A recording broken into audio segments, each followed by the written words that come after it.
Undas na naman, marami sa ating mga kabayan ang naghahanda upang dalawin ang kanilang mga mahal sa buhay doon sa kanilang mga libingan. Nagdadala ng mga pagkain sa sementeryo, mga alak na nakakalasing, mga instrumentong pangmusika upang doon magtugtugan sa loob ng sementeryo.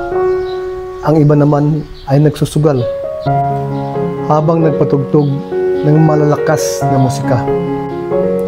Ang iba naman ay taimtim na nagdarasal na may dalang kumpol ng mga bulaklak bilang tanda ng kanilang pagpapahalaga sa kanilang mga mahal sa buhay na namayapa na. Ang lahat na ito ay tradisyon na nagpakita ng kanilang pagmamahal sa kanilang pamilyang yumao. Ngunit kung ating isipin, may halaga pa ba ang lahat ng ito?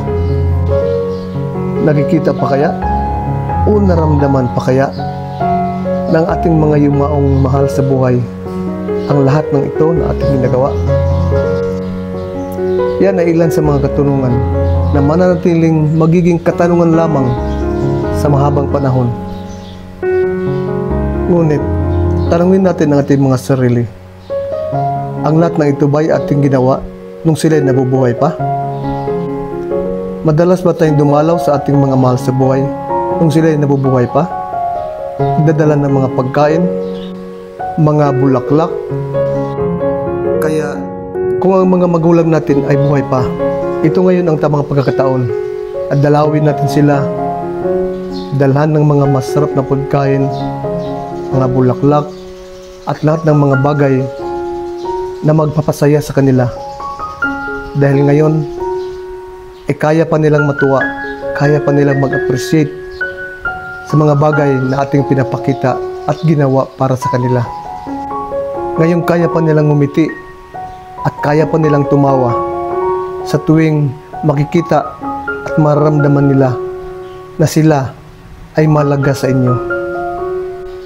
Ngayon ang tamang oras na ipakita natin sa kanila ang ating pagpahalaga sa ating mga magulang.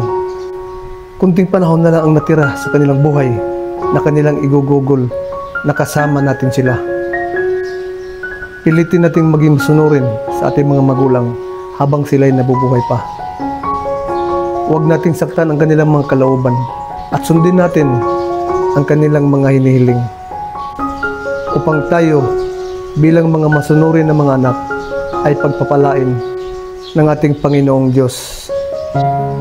Dahil nakatala sa Ephesians chapter 6, verse 1 hanggang verse 3. Children, obey your parents in the Lord, for this is right. Honor your father and mother, which is the first commandment with promise, so that it may go well with you, and that you may enjoy long life on the earth. Kaya ngayong habang sila'y buhay pa, ito ang tamang pagkakataon na ipapakita at ipaparamdam natin sa kanila ang ating pagmamahal at ang ating pagpahalaga sa ating mga magulang. Huwag na nating hintayin sila mamayapa bago natin maipakita at maibigay ang mga bagay na ninanais nila. Dahil pagdating ng panahon na pumikit na ang kanilang mga mata at sila'y namayapa na, anuman ang ating gagawin ay wala nang halaga at ang lahat ay may tuturing na lamang ng isang palabas sa undas.